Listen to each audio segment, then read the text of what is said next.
వేడివేడి అన్నము లేదా మిగిలిన అన్నంతో రుచికరమైన పులిహోరని చేసుకోవచ్చు. కావలసిన చింతపులుసు, కరివేపాకు, ఎండుమిర్చి, శనగగుండ్లు, పచ్చిపప్పు, ఇంగువ తీసుకోవాలి.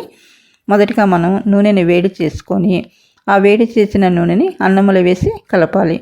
కరివేపాకు, పసుపు వేసి కూడా కలపాలి. ఈ కరివేపాకు, పసుపు వేడి నూనెతో కలిసి మంచి వాసన అనేది ఇస్తుంది. తర్వాత చింతపులుసు తీసుకొని చింతపులుసు కూడా వేసి అన్నం అంతా కూడా కలిసేటట్టు చూసుకోవాలి.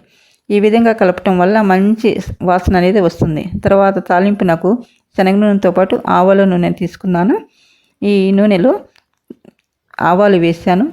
తర్వాత పచ్చిపప్పు వేసి శనగగుండ్లు వేసి వేయించాను. తర్వాత ఎండుమిరపకాయలు వేసి వేయించాను. ఎండుమిరపకాయలు ఏగగానే పచ్చిమిర్చి వేసి కూడా మగ్గనిచ్చాను. ఈ పచ్చిమిర్చి మగ్గిన తర్వాత కరివేపాకు వేసి ఇంగువ వేసి వేయించాను. ఈ తాలింపుని తీసుకొని మనం ముందుగా కలిపి పెట్టుకున్న చింతపులుసు అన్నంలో వేసి కలిపాను. మంచి గుమగుమలాడి పులిహోర తయారైంది. తర్వాత ఎంతో రుచికరంగా ఉంటుంది ఈ పులిహోర అనేది. ఈ విధానాన్ని ఒకసారి చేసి చూడండి.